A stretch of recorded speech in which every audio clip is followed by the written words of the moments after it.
Գիտեիք, որ էրեկցիայի խանգարումը կարող է լինել սրտանոթային հիվանդության առաջին նշաններից մեկը,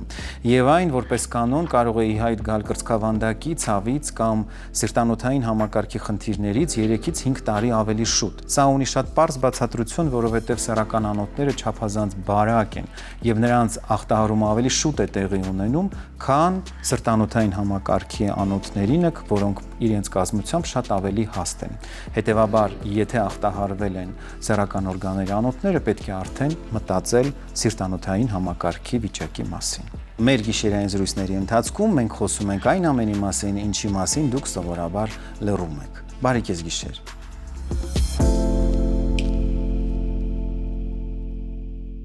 Երբ ընտանիքում երկար սպասված երեխան չի ծնվում, հաճախ փնտրվում են ակնհայտ պատճառները։ Սակայն շատ հաճախ պատճառները թաքնված են շատ ավելի խորքում, մեր գեներում։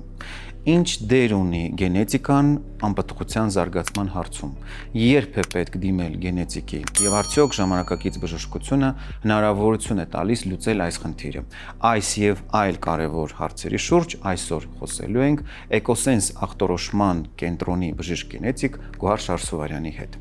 Տիկին Շարսուվարյան, բարի երեկո, շնորհակալ եմ մեր հրավերն ընդունելու համար։ Բարև ձեզ, շնորհակալ եմ հրավերի համար։ Տիկին Շարսուվարյան, խնդիրը շատ ակտուալ է, բայց քիչ քննարկված։ Շատ զույգեր երկար տարիներ բուժվում են, երբ առկա է անպտղության խնդիրը, բայց արդյունքի չեն հասնում։ Երբ է պետք մտածել, որ գուցե պատճառը գենետիկ է եւ դիմել գենետիկ հետազոտության։ Շատ կարևոր հարց է։ Առհասարակ պետք է հասկանանք, որ երեխայի ծնունդը, բացի նրանից, որ հրաշք է եւ անհրաժեշտ է յուրաքանչյուր ընտանիքին, այլ դա կենսաբանական տեսանկյունից գենետիկայի վերարտադրություն է եւ խոսքը չի գնում միայն ծնողների մասին, առհասարակ երբ մենք խոսում ենք գենետիկայի մասին, մենք նկատի ունենք այդ ծնողների ողջ անցած պատմությունը հարյուրամյակներ շարունակ, որովհետև ոչ մի գենետիկական ինֆորմացիա ոչ միտեղ չի կորում, նա կարող է փոփոխվել, նա կարող է պահպանվել եւ փոխանցվել անփոփոխ եւ այո, եւ այդ ամենը ունի շատ կարեւոր նշանակություն եւ բերեմ ձեզ միջազգային ստատիստիկա, զույգերի մոտավորապես երևի թե հայտնի է, որ մինչեւ 15% ունենում են անպտղության խնդիրներ եւ այդ 15%-ի մեջ միջինում 20-ից 25% դեպքերում մենք հայտնաբերում ենք այս կամ այն գենետիկական խնդիրները, որոնք այո, եւ գնալով այդ թիվը ավելի մեծանում է եւ դրա հաշվին փոքրանում է այսպես կոչված իդիոպաթիկ անպտղության թիվը, որովհետեւ խորանալով գենետիկական հետազոտությունների մեջ մենք կարողանում ենք ավելի խորը մակարդակով հայտնաբերել խնդիրը, որը քանի որ օրինակ 5 տարի առաջ մեզ հայտնի չէր այդ եւ հասանելի չէր այդ հետազոտման եղանակը, մենք կարող էինք բաց թողել կոնկրետ ընտանիքում անպտղության խնդիրը։ Ընդհանրապես ասեմ, որ կարելի է ասել առաջին փորձը, տրանսպլանտացիայի կլոնավորման, չգիտեմ, անվանեք ոնց ուզում եք, դա իհարկե Եվայի ստեղծումն է Ադամի կողից, այսօր դրա համար կպահանջվեր իհարկե շատ տարբեր տեխնոլոգիաներ, որոնց դեռևս գենետիկան չի տիրապետում, բայց ով գիտե։ Այնուամենայնիվ այսօրվա օժանդակ վերարտադրողական տեխնոլոգիայի զարգացվածության աստիճանը իրականում թույլ է տալիս շրջանցելու, եթե ոչ բուժելու, ապա շրջանցելու ակնհայտ գենետիկական խնդիրները, որոնք կարող են հայտնաբերվել տարբեր մակարդակներում։ Այս պարագայում ավելի, այսպես ասենք, լավ է իմանալ պատճառը, անգամ եթե դա գենետիկական է, եւ եթե չենք կարող բուժել, ապա կարող ենք շրջանցել։ Իսկ երբ պետք է մտածել դրա մասին ու դիմել բժիշկ գենետիկի։ Այսօրվա միջազգային պրոտոկոլները իրականում արդեն բոլորը գրեթե ընդգրկել են իրենց մեջ գենետիկական հետազոտությունները, եթե արդեն դրվում է անպտղության ախտորոշումը, ապա գենետիկական հետազոտությունը ամենակիչը կարիոտիպ կոչված հետազոտությունը, որը իրականացվում է զույգերին եւ ի դեպ ասեմ, որ Էկոսենս բժշկական կենտրոնում այն արվում է շատ բարձր մակարդակով, բավականին արագ, շատ զգայուն է եւ թույլ է տալիս բացահայտել այնպիսի խնդիրներ, ինչպիսիք են օրինակ դիելեցիա, տրանսլոկացիա, այս ոչ հայկական բառերը իրականում նշանակում են, որ բացառապես առողջ մարդը արտաքինից մտավոր որևիցե հիվանդություններ չունեցող ունի հավասարակշռված գենետիկական փոփոխություն, օրինակ քրոմոսոմի շատ այսպես պարզ ասած, ոչ բժշկական լեզվով, քրոմոսոմի մի մասը տեղափոխվել է մյուս քրոմոսոմի վրա, ինչպես մենք այս թուղթը տեղափոխենք ինձ մոտ սեղանի վրա քանակական առումով ոչինչ չի փոխվի, սակայն երբ մենք պետք է արդեն երեխային փոխանցենք գենետիկան, կեսը մամայից, կեսը պապայից, կարող ենք ստեղծել անհավասարակշռված վիճակ, որը համատեղելի չէ կյանքի հետ։ Դա կարող է բերել ինչպես անպտղության, այնպես էլ հաճախակի վիժումների եւ ըստ միջազգային ուղեցույցների 2 եւ ավել վիժման պարագայում եւս ցուցված են գենետիկական հետազոտություններ։ Այսինքն ներեցեք, այս հետազոտության շնորհիվ հնարավոր է ժամանակին պարզել, որ կա խնդիր, մասնավորապես հենց քրոմոսոմային մակարդակում եւ այն ժամանակին կանխել։ Միանշանակ այո, գենետիկական փոփոխությունները լինում են տարբեր մակարդակի եւ քրոմոսոմային տարբերակը, մակարդակը առավել տեսանելին է, առավել հեշտ հայտնաբերողն է եւ ինչքան էլ զարգանան գենետիկական տեստերը գենոմային եւ էպիգենետիկական մակարդակով, կարիոտիպի հետազոտությունը միշտ մնալու է արդի, որպես հասանելի, որպես արդյունավետ, որովհետեւ կան փոփոխություններ, որոնք կարելի է տեսնել մանրադիտակի տակ եւ այն տեսնելու համար, քրոմոսոմները հաշվելու համար, օրինակ Դաունի համախտանիշի պարագայում մենք կարող ենք կարիոտիպի միջոցով շատ արագ, շատ հեշտ եւ շատ հստակ ախտորոշել եւ եթե կան նման կասկած, արդյոք իմաստ ունի դիմելու ավելի թանկարժեք, ավելի երկարատև հետազոտությունների, որոնք գուցեև այս դեպքում ինֆորմատիվ չեն։ Եկեք փորձենք վերցանել ինչ է կարիոտիպը, որպեսզի մեզ լսողների համար պարզ լինի։ Շատ լավ։ Բոլորս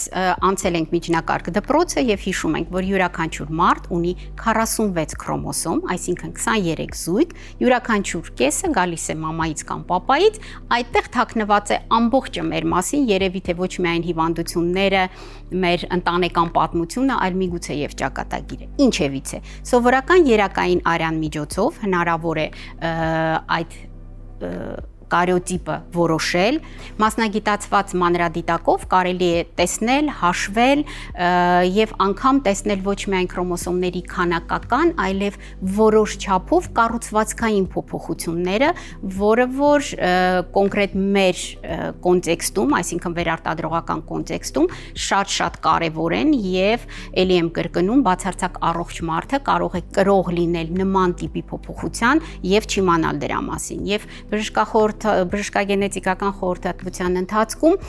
փուլերից մեկը դա տոհմածառի կառուցումն է եւ եթե մենք տեսնում ենք, որ սերունդներ շարունակ եղել են վերարտադրողական խնդիրներ, ոչ թե ինչպես այն անեկդոտում ծնողներս էլ էին չբեր տատս պապս էլ էր չբեր, խոսքը բնականաբար դրա մասին չի, թեպետ կգա մի սերունդ, որը այդպես էլ կասի, որովհետեւ կարող են 3 եւ ավել սերունդներ դիմել օժանդակ վերարտադրողական տեխնոլոգիաների եւ այդ հարցը լուծել։ Ինչևից է, խոսքը գնում է նրա մասին, որ ընտանիքներում կարող են լինել հաճախակի վիժումներ, կարող են լինել այո էկոին դիմելու, արտամարմնային բեղմնավորման դիմելու դեպքեր եւ այստեղ իհարկե ժառանգական գործոնի նշանակությունը շատ ավելի ակնհայտ է եւ թույլ է տալիս հասկանալ նրա փոխանցման մեխանիզմները, նրա ժառանգման տիպը,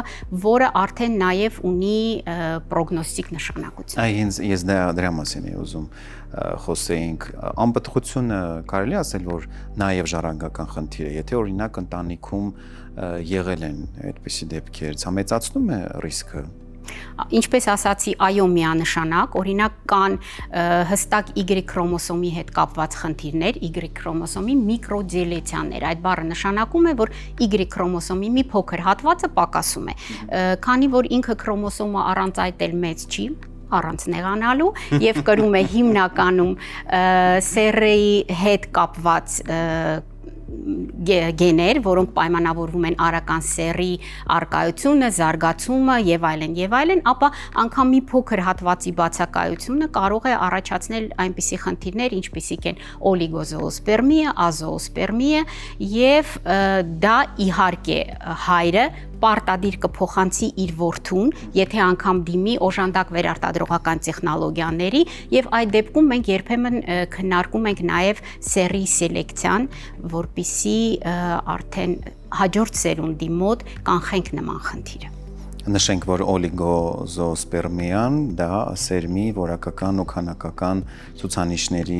նվազումն է, կոնցենտրացիայի նվազումը, որպեսզի մեզ լսողների համար բարձ լինի։ Դա արդեն ձեր մասնագիտականն է։ Եվ շատ դեպքերում այո, պատճառը կարող է նաև գենետիկական լինել ու հետազոտության ժամանակ պարտադիր պետք է անպայման դրան ուշադրություն դարձնել, որովհետև ստանդարտ հետազոտական պլանի մեջ կարծես թե դա չգիտես ինչ տեսադաշտից կորում է, կատարվում են բոլոր ժանրաժեշտ հետազոտությունները, գենետիկ պատճառը չգիտես ինչի վերջում է հայտնում, երբ որ արդեն ամեն ինչ ստուգված է լինում, նոր մտածում են միգուցե պատճառը նաև գենետիկ ու պարզվում է, որ հենց այդպես է։ Տիկին Շասովարյան, գենետիկ խանգարումներից հատկապես մասնավորապես անպտղության պարագայում որ գենետիկ խանգարումներն են ավելի հաճախ հանդիպում տղամարդկանց ու կանանց մոտ։ Պետք է հստակ տարբերենք գենետիկական խնդիրներ, որոնք հանդիպում են միայն կանանց մոտ, միայն տղամարդկանց մոտ եւ կարող են լինել երկուսի մոտ էլ։ Սկսենք վերջի խմբից, որովհետեւ կոնտեքստով դա մեր խոսակցության շարունակությունն է, հատկապես այդ քրոմոսոմային որակական կառուցվածքային փոփոխությունները, քանի որ նրանք կապ չունեն սեռական քրոմոսոմների հետ, կարող են հանդիպել ինչպես կնոջ մոտ, այնպես էլ տղամարդու մոտ։ Տղամարդու պարագայում կան որոշ սպეციფიկ պատճառներ, դրանցից է այդ Y քրոմոսոմի հատվածի բացակայությունը, կան քանակական քրոմոսոմային հիվանդություններ, օրինակ Կլայնֆելտերի համախտանիշ, որի ժամանակ 46 քրոմոսոմի փոխարեն մենք ունենում ենք 47 եւ դա լինում է ավելորդ X, այսինքն ավելորդ սեռական քրոմոսոմի հետ կապված եւ բնականաբար դա հանդիպում է տղամարդկանց մոտ եւ հանգեցնում է այնպիսի խնդրի, ինչպիսին է անպտղաբերությունը։ Սակայն այսօրվա էլի օժանդակ վերարտադրողական տեխնոլոգիաները բիոպսիան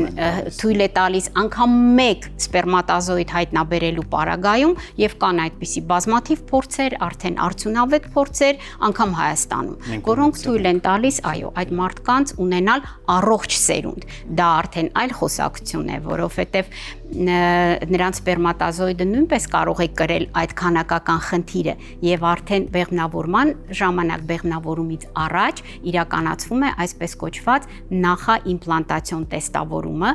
կարծում եմ դրա մասին արժի մի քիչ ավելի մանրամասը խոսել, որը թույլ է տալիս ունենալ առողջ երեխա։ Եվ այստեղ նույնպես շատ կարևոր է ժամանակին հետազոտվելը։ Միանշանակ։ Կանանց պարագայում օրինակ կա հայտնի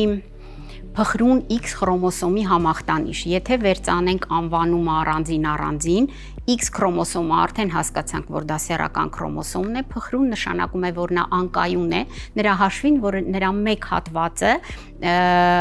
ավելի մեծ է կոպիտ ասած, քան պետք է լինի իրականում։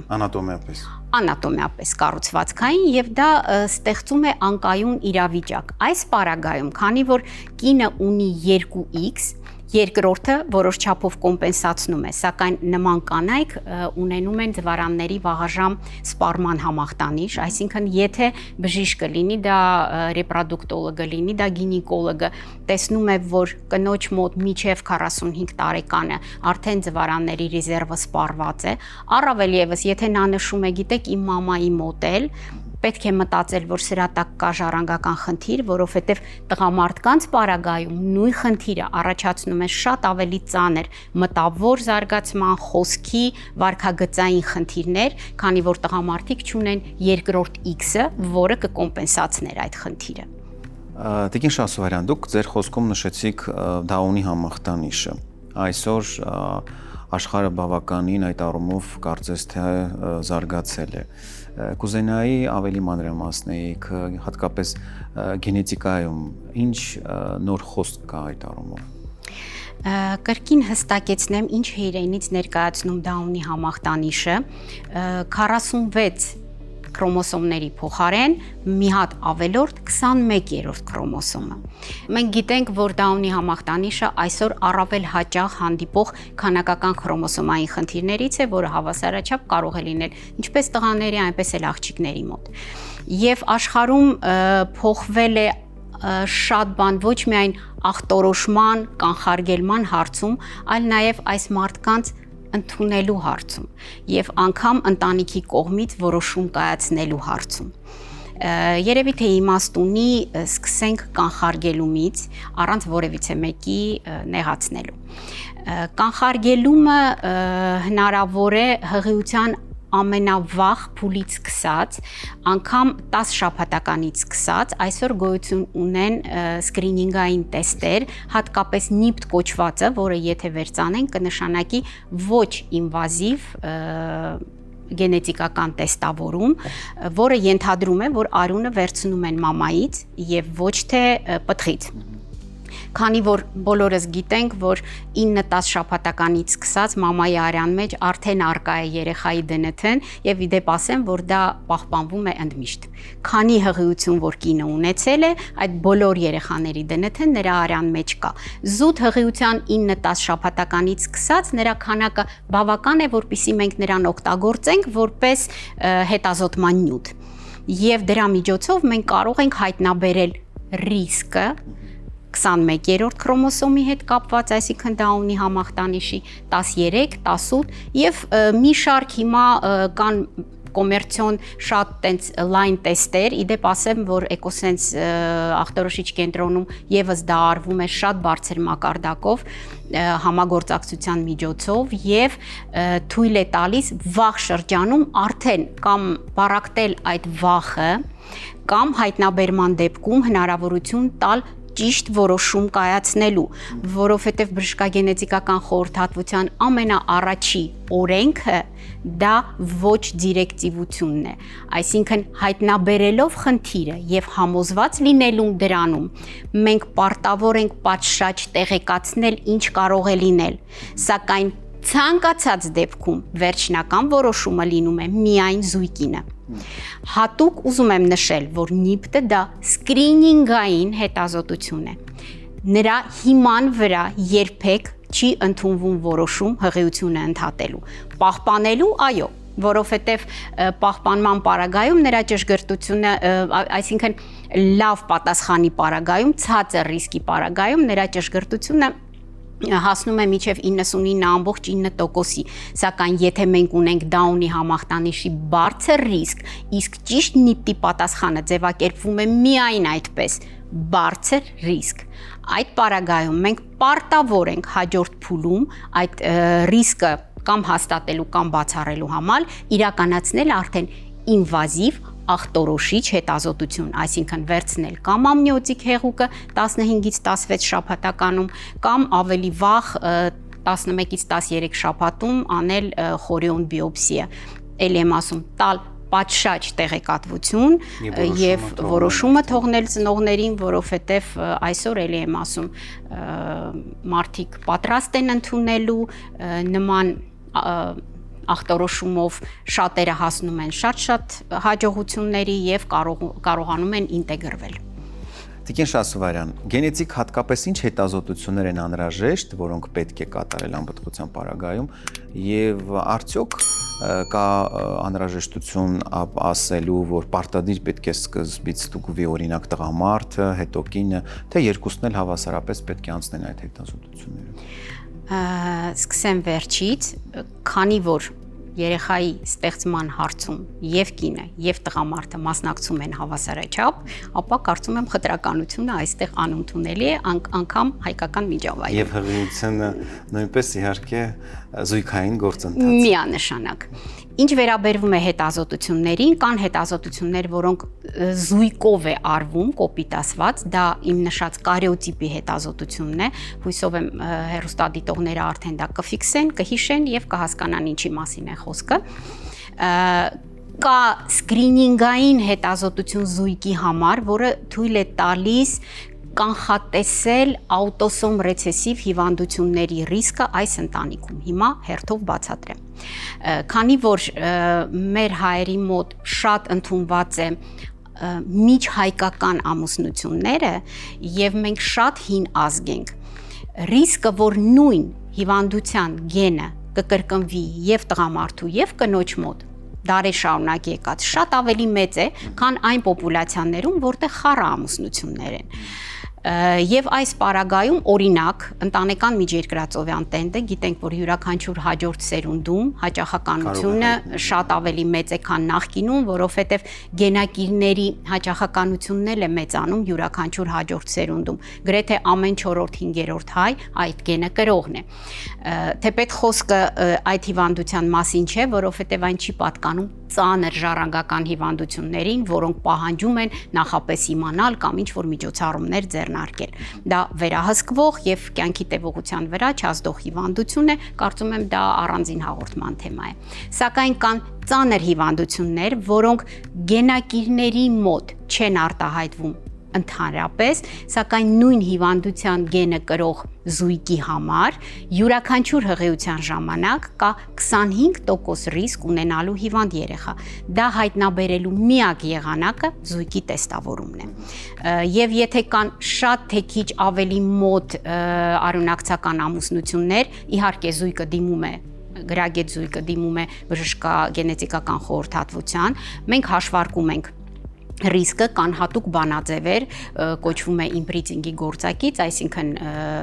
որքանով են մոտ եւ որքանով են նույն հիվանդության գենի կրկնվելու ռիսկը եւ առաջարկում ենք նման հետազոտություն, որպեսզի հայտնաբերման պարագայում կարող ենք կրկին օժանդակ վերարտադրողական տեխնոլոգիաների միջոցով դա շրջանցել, որովհետեւ բոլոր ցանկացած ամուսնության հիմքում պետք է ընկած լինի մեկ բան՝ սերը։ Մնացածը տեխնիկական հարցեր են, որը արդեն մեր գենետիկների խնդիրն է։ Եվ տեսեք, բժշկագենետիկական խորհրդատվությունը ինքը ենթադրում է գործընթաց, որի ժամանակ մենք պարզում ենք սիտուացիան, նշանակում ենք հետազոտություններ։ Այդ հետազոտությունները իրականացվում են նույն տեղում, օրինակ Էկոսենս բժշկական կենտրոնում իրականացվում է բժշկագենետիկական ծառայության ողջ փաթեթը, սկսած նախնական խորհրդատվությունից վերջացրած արդեն տեստերը անելուց հետո պատասխանը վերցանելու, օգնելու այդ պատասխանը հասկանալ, ընդունել եւ գտնել լուծում միանշանակ։ Տիկին Շասովարյան, եթե զույգի մոտ կամ առանձին հայտնաբերվել է գենետիկական խնդիր, սա դատավճիռ է, թե ամեն դեպքում լուծման որևէ ինչ-որ մի տարբերակ կարող է լինել։ Գիտեք, բժշկությունը եւ հատկապես գենետիկան այնքան արագ են զարգանում, որ ես ամեն օր ընթերցելով հասկանում եմ, որ շաբաթվա սկզբին եւ շաբաթվա վերջին կա ինչ-որ մի նոր բան, որը նախկինում թվում էր ուղղակի ֆանտաստիկ։ Երևի թե հեռուստադիտողներից շատերը նայել են Գատակա ֆանտաստիկ ֆիլմը, որտեղ դա ընդամենը 1997 թվականի ֆիլմ էր, որտեղ այսպես կոչված դիզայներական երեխաներ էին ստանում եւ այլն ըստ պատվերի։ Այսօր դա զուտ էթիկայի խնդիր է եւ ոչ տեխնիկայի, որովհետեւ տեխնիկապես հնարավոր է իրականացնել ինչ որ ձեր երևակայությունը պատկերացնի։ Եվ այսպիսով հայտնաբերված գենետիկական խնդիրների, սենց ասեմ, մեծ մասը շրջանցելի են։ Անկամ կան հետազոտություններ եւ մենք դեռևս չգիտենք շատ ավելի երկար ժամանակ հետո ինչ կլինի, բայց կան դեպքեր, երբ որ կարողացել են ավելորդ 21-րդ քրոմոսոմը կոպիտ ասած հանել եւ ստանալ նորմալ քրոմոսոմային կազմով մարդ։ Այսինքն այն ինչ էլի կարող էր թվալ ֆանտաստիկ մի քանի տարի հետո, այսօր հնարավոր է իրականացնել եւ դատավճիռ ներկայացնող ախտորոշումները գնալով շատ ավելի քիչ են դառնում։ Փաստորեն ունենք դրական միտում միանշանակ եւ ես կուզեի հորդորել, որ շատ անգամ գենետիկին չդիմելու միակ պատճառը դա ներքին վախն է։ Իսկ եթե ինչ ենք անելու, այսօր այդ իսկ եթեն ունի իր լուծումները։ մենք անգամ տալիս ենք ընտրության հնարավորություն։ Տիկին Շահսուվարյան, խոսեցիք նիպտի մասին, վստահ եմ շատերի մոտ հարցեր կլինեն։ Եկեք մի քիչ ավելի մանրամասնենք, ինչ է այն իրենց ներկայացնում։ Շատ լավ։ Նիպտը նորից կրկնեմ, ինքը սկրինինգային հետազոտություն է, որը թույլ է տալիս մամայի արյան միջոցով շատ վաղ շրջանում հղիության տեսնել արդյոք կան ռիսկ առավել տարածված քրոմոսոմային հիվանդությունների։ Հրաշալի տեստ է, ունի մի հատ շատ մեծ թերություն, դա նրա արժեքն է։ Երբ այդ հարցը լուծվի, ես կարծում եմ, որ ցուցումները նիպտի շատ ավելի կլայնանան, բայց պետք է միշտ հիշենք բայցերի մասին։ Այսօր սիտուացիան այնպիսին է, որ յուրաքանչյուր կին կարող է ինքը որոշել եւ գնալ հանձնել այդ տեստը։ Ոչ մի խնդիր չկա, սակայն վերծանումը շատ մեծ նշանակություն ունի։ Ես ուզում եմ ձեզ բերել այսպիսի մի օրինակ, մեզ դիմեց հղիկին, որը անցել էր ստանդարտ սկրինինգային հետազոտությունները, այսինքն ուլտրաձայնային հետազոտությունը 12-ից 13 շաբաթում PAP-A կոչվածը եւ այլն, այնինչ ընդունված է, այո։ Սակայն ինքը ինքնուրույն որոշել էր, որ ուզում է նաեւ հանձնի նիպտ, շատ լավ։ Դիմել էր մեզ նիպտի պատասխանով, որտեղ հստակ գրված էր, որ դա ունի համախտանիշի ռիսկը շատ բարձր է։ Այս պարագայում հաջորդ փուլը իհարկե դա ախտորոշիչ հետազոտությունն է։ Իրականացվեց ամնիոցենտեզ, մենք նայեցինք պտղի կարիոտիպը եւ տեսանք, որ դա ունի համախտանիշ չկա։ Սա առաջինը, այսինքն անկախ նրանից, որ նիպտը տվել է բարձր ռիսկ, ախտորոշիչ հետազոտությունը կարող է այդ ռիսկը չեղարկել։ Նիպտը երբեք ցուցում չի հղիությունը ընդհատելու։ Այնուամենայնիվ մեզ հետաքրքիր էր։ Նիպտը արդյոք կարող է սխալվել ցանկացած հետազոտություն, բայց դա այն վերջի բացատրությունն է, որը ամենահեշտն է։ Եվ մենք որոշեցինք գնալ շատ ավելի խորը եւ արեցինք այսպես կոչված քրոմոսոմային միկրոմատրիցային անալիզ։ Պատկերացրեք, որ ունեք հաստ գիրք, կամ դուք թերթում եք այդ գիրքը, հաշվում եք, տեսնում եք, որ նշված 230 էջն էլ տեղում են, կամ նայում եք արդյոք բոլոր հատվածներն են տեղում։ Այ քրոմոսոմային միկրոմատրիցային անալիզը հենց դա է, որ տեսնենք արդյոք այդ քրոմոսոմների բոլոր հատվածները տեղում են։ Եվ մենք տեսանք, որ 21-րդ քրոմոսոմի վրա կա մի հատ ավելորդ հատված։ Արդյոք դա լավ է թե վատ է, դա դեռևս ոչինչ չի նշանակում։ Հաջորդ փուլը հասկանալ, իսկ միգուցե ծնողներից որևիցե մեկը եւս ունի այդ հատվածը, այդ դեպքում որոշում կայացնելը շատ ավելի հեշտ կլինի, որովհետեւ մեր պացիենտը թաքնված է մամայի մեջ, մենք չենք կարող տեսնել հստակ, որքան էլ ուլտրաձայնային հետազոտության հնարավորությունները լինեն 4D, 14D, միևնույնն է, պացիենտին մենք աչքով չենք տեսնում։ Եվ պարզվեց, որ բացարձակ առողջ մայրը եւս այդ կրկնապատկման կրողն է։ Եվ պարզ դարձավ 2, ես կասեի 3 շատ կարևոր բան։ Առաջինը նիպտը սկրինինգային հետազոտություն է։ Երկրորդը նիպտը շատ հստակ հետազոտություն է, որը անգամ կրկնապատկման պարագայում ցույց տվեց, որ 21-րդ քրոմոսոմի հետ կապված ինչ որ բան այն չէ։ Եվ երրորդը, որ ցանկացած դեպքում ճիշտ մեկնաբանությունը ճիշտ մասնագետի կողմից շատ կարևոր է adekvat որոշում կայացնելու համար։ Տիկին Շահսուվարյան, մի դիտարկում եմ ուզում անել։ Պացիենտների հետ աշխատելով, ովքեր դիմում են մեզ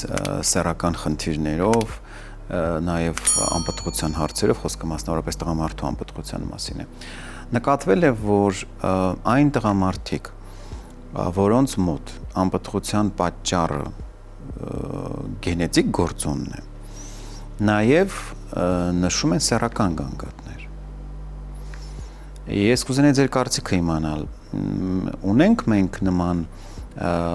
պատճառ, որը կփորձի գենետիկ լույսի ներքո նաև բացատրել սեռական գանգատը, որովհետև հետազոտությունների արդյունքում պարզվում է, որ օրինակ անպտղության պատճառը բացառապես գենետիկ գործոնն է, եւ նաեւ իրենք նշում են նաեւ սեռական խնդիր, օրինակ ցանկության նվազում, պոտենցիայի խանգարում եւ այլն։ Ինձ դա միշտ հետաքրքրել է, որովհետեւ դա մի դեպք չի եղել, երկու դեպք չի եղել, բազմիցս եմ ես դա նկատել, որ կարծես թե համակցված են անպտղության եւ սեռական գանգատները համակցված գենետիկ պատճառով։ Շատ գլոբալ հարց է։ եւ շատ բազմակողմանի։ Ընդհանրապես օրգանիզմում մենք չենք կարող դիտարկել առանձին որևիցե մեկ գեն, մեկ քրոմոսոմ կամ մեկ խնդիր։ Դա մի ամբողջական համակարգ է, փոխկապակցված։ Եթե մենք ինչ-որ մի կետում ունենք ինչ-որ անճշտություն կամ անհարթություն, մնացած ամբողջ համակարգը փորձում է հարմարվել դրան, ինչպես կստացվի, կամ կոմպենսացնել, կամ ընդհակառակը։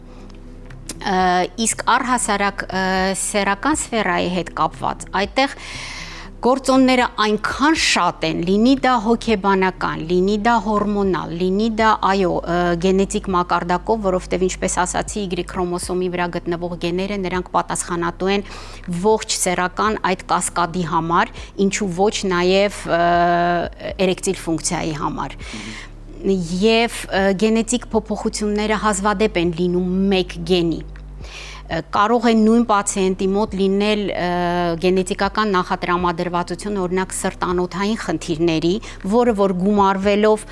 օլիգոզոոսպերմիայի, այսինքն սերմի առաջացման քանակական խնդիրների եւ դրան գումարվի այն հոգեբանական գործոնը, որ նրա մոտ 3 տարի հղիություն կնոջ մոտ հղիություն չկա եւ դա եւս լինի նպաստող գործոն կամ այդ պարագայում որոշ դեղորայք եւս ունենա նման ազդեցություն, որը եւս նույնպես կարևոր գործոն է։ Ինչ վերաբերվում է այսպես կոչված 1 կամ 2 գենով պայմանավորված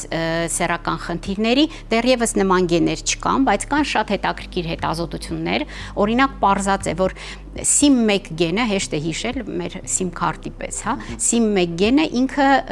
պատասխանատու է ինչպես էրեկտիլ ֆունկցիայի զարգացման համար, այնպես էլ ինքը հանդիպում է նրա փոփոխությունները, օրինակ գերտղամարդկանց մոտ։ Եվ այո, եւ դուք որպես սեքսապաթոլոգ կարող եք վստահացնել, որ այդ համակցությունը դուք շատ հաճախ եք տեսնում անգամ անկախ գենետիկական տեստի արդյունքից եւ դրան խնդիրը սկսում է հիպոթալամուսից, հետո մնացած էնդոկրին ներզատական օրգաններից միջև հասնում է արդեն գոտկատեղից ցածր։ Ինչպես ընդունված է ասել եւ արդեն դարձել է թեւավոր խոսք, որքան մեծ է տղամարդու որովայնը, այնքան փոքր է նրա սեռական հնարավորությունները։ Շնորհակալություն անչափ հետաքրքիր բովանդակալից կարևոր քննարկման համար, վստահ եմ մեր թողարկումը դիտելուց հետո նախ շատերը վերջապես կլուսաբանվեն, կիրազեկվեն եւ կհասկանան, թե որքան կարևոր ոլորտ է գենետիկան եւ անհրաժեշտության դեպքում առանց հապաղելու կդիմեն գենետիկի անհրաժեշտ հետազոտություններն անցնելու համար։ Շնորհակալություն։ Ես էլ եմ շնորհակալ։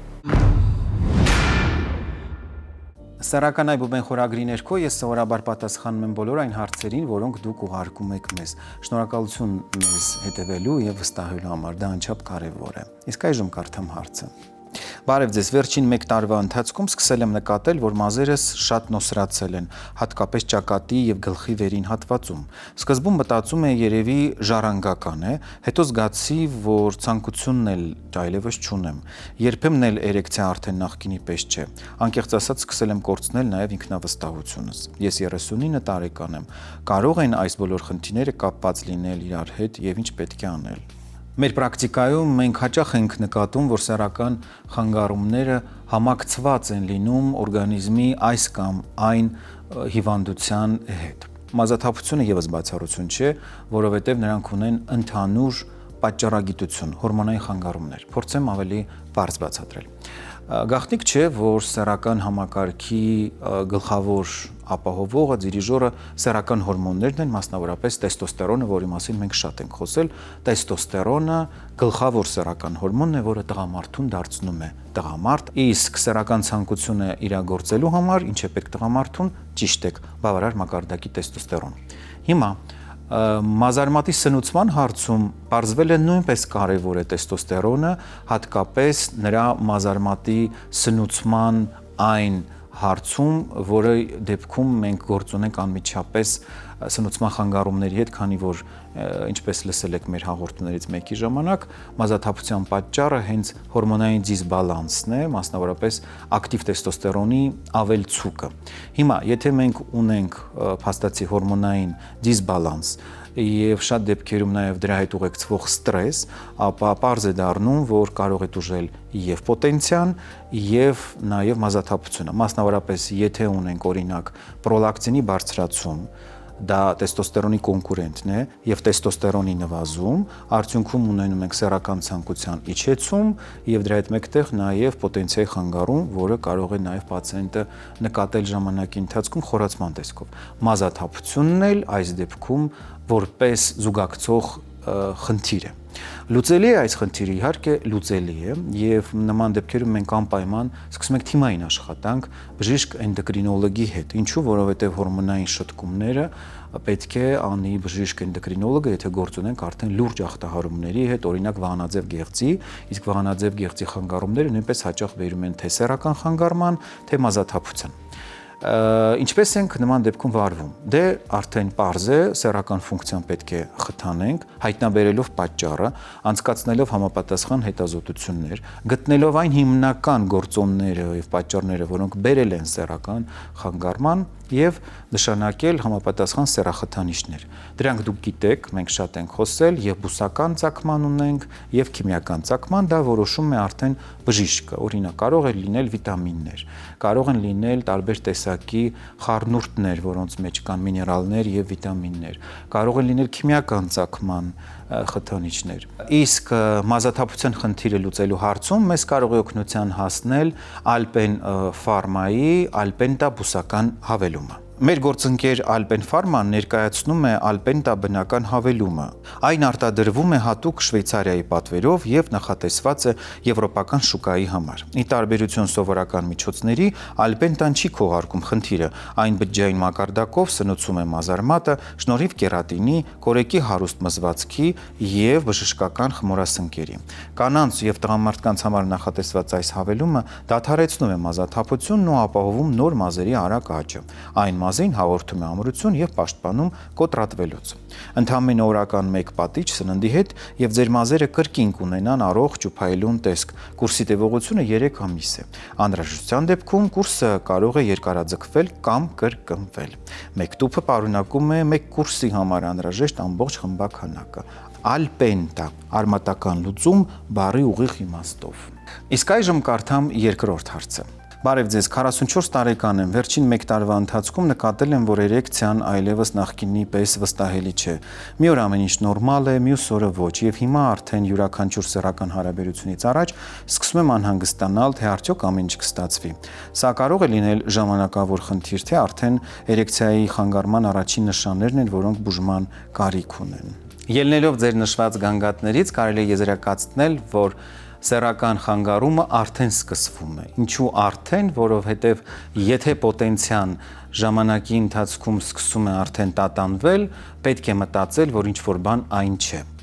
Իսկ դրանից հետո պետք է անցնել անհրաժեշտ սեքսոլոգիական խորհրդատվություն, որպեսզի ենթադրությունները կամ հաստատվեն, կամ հերքվեն։ Դրանից հետո անցնում եք համապատասխան հետազոտություններ, որոնք նշանակում է բժիշկ սեքսապաթոլոգը, եւ դրանից հետո արդեն ունենում ենք ամբողջական պատկեր, ասել է թե սեռական դատավճիռը պատրաստ է։ Սեռական պոտենցիայի նվազման պատճառները շատ են, մենք դրանց մասին շատ ենք խոսել, համառոտ ներկայացնեմ հիմնական պատճառները, դրանք հոգեբանական են եւ օրգանական։ Հոգեբանականները մեր առօրյայում տեղ գտած ստրեսն է, տագնապը, լարվածությունը, նևրոտիկ խանգարումները եւ որպես կանոն, եթե մենք դրանց ուշադրություն չենք դարձնում, իրենք սկսում են մեզ հետ ապրել։ Եվ մենք դա չենք գիտակցում։ Նույն ստրեսը մենք շատ հաճախ չենք նկատում, որ մենք ստրեսի հետ ենք կամ ստրեսը մեր հետ է։ Օրգանական պատճառները մի քիչ ավելի անտեսանելի են, նրանք աստիճանաբար են ի հայտ գալիս։ Դրանք են բորբոքումները, հորմոնային խանգարումները, տարբեր տեսակի հորմոնային բարդություններով ի հայտ եկած այլ հիվանդությունները, օրինակ շաքարային դիաբետը, վահանաձև գեղձի խնդիրները, ճարպակալումը եւ այլն։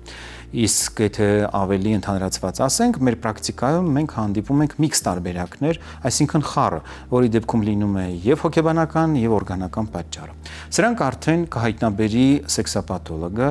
մանրակրկիտ խորհրդատվություն եւ զննում կատարելուց հետո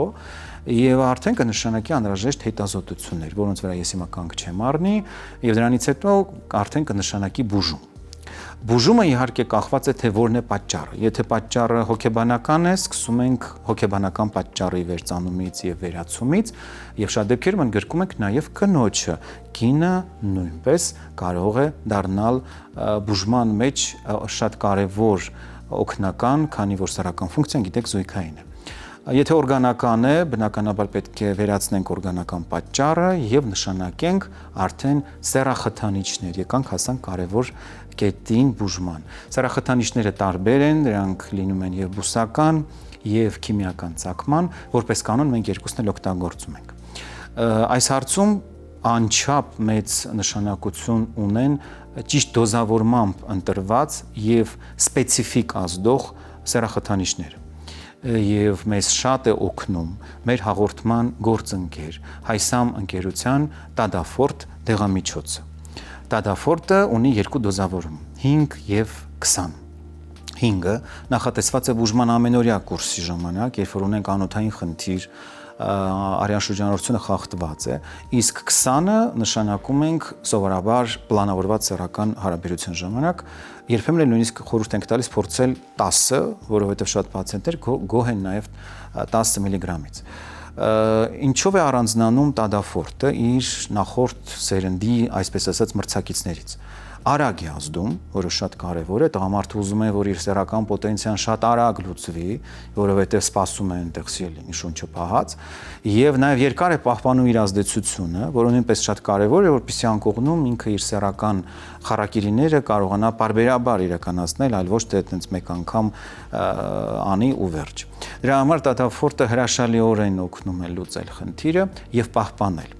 Ազդեցությունը պահում է գրեթե 36 ժամ եւ նույնիսկ ավելին։ Սա նշանակում է, որ 36 ժամվա եւ նույնիսկ ավելի ժամանակահատվածում տղամարդը կարող է ունենալ կրկնակի եռակի սեռական հարաբերություններ, եթե դրա անհրաժեշտությունը լինի։ Ուշադրություն դեղամիջոցում ունի հակացություններ, որոնց մասին բուժող բժիշկը պարտադիր պետք է իրազեկի։ Կուրսը ստանալուց հետո եւ համապատասխան իհարկե ստուգումներ անցնելուց հետո ձեր